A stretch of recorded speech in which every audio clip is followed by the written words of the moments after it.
Hello, welcome back to Lady Lovestead Reads. My name is Jessica and this is my April 2025 TBR.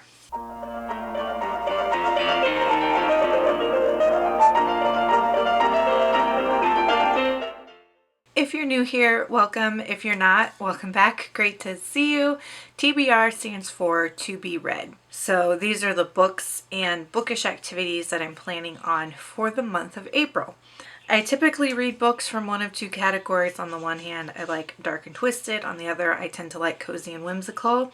Because I do read some dark and twisted stories, please make sure to check your triggers before picking up any of the books that I mention in this video. I don't share triggers in my videos because I think that they are spoilery, but if you have any concerns, I recommend utilizing the app Storygraph. I read from all different genres and age ranges. And here in April, I'm a little bit burnt out on having a TBR and very much needing to mood read. So I have pushed back a couple of buddy reads for later dates. There's two books that I'll definitely get to, which is the Lovestead buddy read and finishing up my carryover from March. But aside from that, anything else, oh, and another buddy read. So 3 books that I will for sure get to in April. But aside from those 3, anything else that I chat about is kind of up in the air. I may or may not actually get to them. They're more possibilities than they are a firm TBR because I just really need to mood read for a couple of months before I can handle having assigned reading, if you will. Let's start with my carryover from March. The carryover is Oathbound. And this is book 3 in the Legendborn cycle by Tracy Deonn. It is a YA dark academic fantasy, and it is about Bree. Bree gets accepted to early admittance at North Carolina University, I believe. That's the university. When she's there, she discovers magic and a secret society, and the secret society and the magic center around Arthurian legends. She decides to pledge to join the society and things go from there. This is book 3, so there's not more that I will tell you about that. That's the basic setup for this trilogy. And this was part of the Lovestead trilogy-along, our first one of the year, January, February, March. I'm not done with this going into April. I still have more to read, which is fine because we take a break from trilogies in April. So yeah, this is my carryover that I will finish up in the month of April. Next, let's chat about the Lovestead buddy read for the month. I pull a book from my shelves every month to read, and I rotate. Even numbered months are the cozy and whimsical stories. Odd numbered months are the darker and twisty, harder hitting stories. So for April, the buddy read that I pulled is The Teller of Small Fortunes by Leong. This is a cozy fantasy, and it is about a traveler, and she tells small fortunes. It sounds like she might be running from something in her past, and the past is starting to catch up with her. But on the whole, it sounds like kind of a slice of life, cozy story where the main character is on a journey with her magical cat. And April is also Traveler and Nomadic Culture Awareness Month, or Cultural Celebration Month. So for anybody who is Romani or Irish Traveler, it's our month, and I thought it would be perfect to read a book about a traveler, a cozy book about a traveler in April to celebrate that. I don't really talk about those cultures on BookTube very often, so I'm really glad that there is a book about a traveler we can read together. This one also looks fairly short, which is exciting. I've been reading some tomes. That covers carryovers and the Lovestead buddy read. Next, I am doing a buddy read of a cozy mystery with Mr. Francie from Mr. Francie Reads, and we are picking up a bunny-centered cozy mystery called Left for Dead. Isn't this cover so adorable?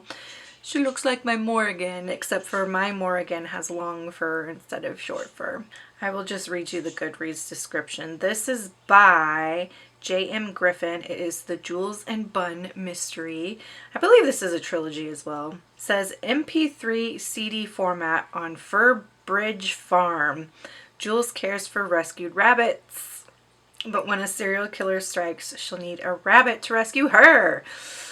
So Juliet Julesbridge prides herself on the tender rehabilitation she provides for injured or abused rabbits. Oh, and her New Hampshire rescue farm.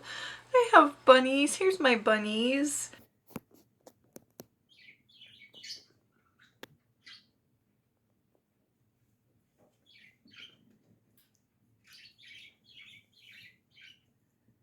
I love my bunnies. Anyway, she has a very special relationship with one bunny in particular, Bun, a black and white rabbit who happens to have the ability to communicate through mental telepathy. Whoa.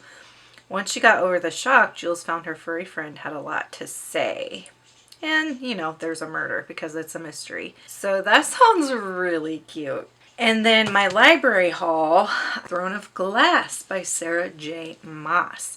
And this is young adult fantasy. I think most of you know what this one is. Sarah J. Maas is like a booktube staple.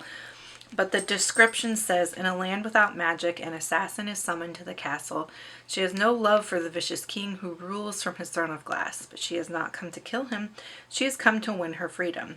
If she defeats 23 murderers, thieves, and warriors in a competition, she will be released from prison to serve as the king's champion. That sounds like a very standard 2010s YA fantasy, doesn't it? But this is on my SAS list to give it a try. I would like to read all of the Sarah Maas verse, all of the Cassandra Clare verse. I'm trying to get caught up on older series that everybody has read that I didn't, basically. And then I have started a series of videos on my channel about Read to Grow, and these are books that I read like for self-improvement. Sometimes they're self-help, sometimes they're other kinds of books. But one book that I've been wanting to read for a long time is The Artist's Way by Julia Cameron. So many people talk about how helpful this book is, and I hear a lot of people talking about how they actually continued to use the practices in this book years after they read it. So this one says, The Artist's Way is the seminal book on the subject of creativity. An international bestseller, blah, blah, blah.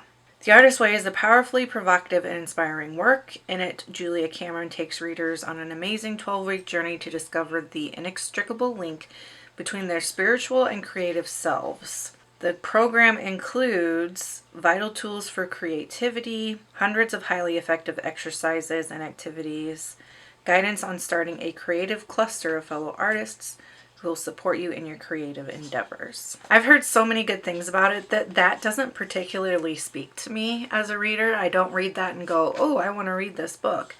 But I've just heard so much about it that I feel like I do need to read it and review it for that series that I'm doing. So those are the two books that I have from the library. Otherwise, bookish activities that are happening, I'm doing Saturday sprints on my Discord on Saturday, April 5th, starting at noon and going until probably about 10 p.m. So if you like to do sprints, join the Discord. And then my friends on the Discord and I are also buddy watching or doing a watch along of The Goodwitch, which is a Hallmark original TV show. Started out as some movies, was so popular it became a TV series. So we're buddy watching that, one series a month, or one season a month. So here in April we will be watching season 3, and there's 7 seasons total. So season 3, we're almost at the halfway point for The Goodwitch. And I think that's everything that I have going on. I have more details about all the things that are happening on the Discord in my last video, which talks about everything I have planned for quarter 2 in terms of like watch-alongs and buddy reads and stuff like that. So this is particularly like my personal reading plans, which aren't a whole lot because I do need to mood read. But really, ideally, I'd love to get through these plus the buddy read with Mr. Francie, despite needing to buddy or mood read What are you planning on reading, or what are some bookish activities you're wanting to do in April? What are some readathons people are doing? I don't have the capacity to participate in any readathons this month, but let me know which ones you're doing. If you just want to let me know that you're here, go ahead and leave me the paint palette. And until next time, make sure that you continue to read good books, drink good coffee, take care of yourselves and each other. Bye!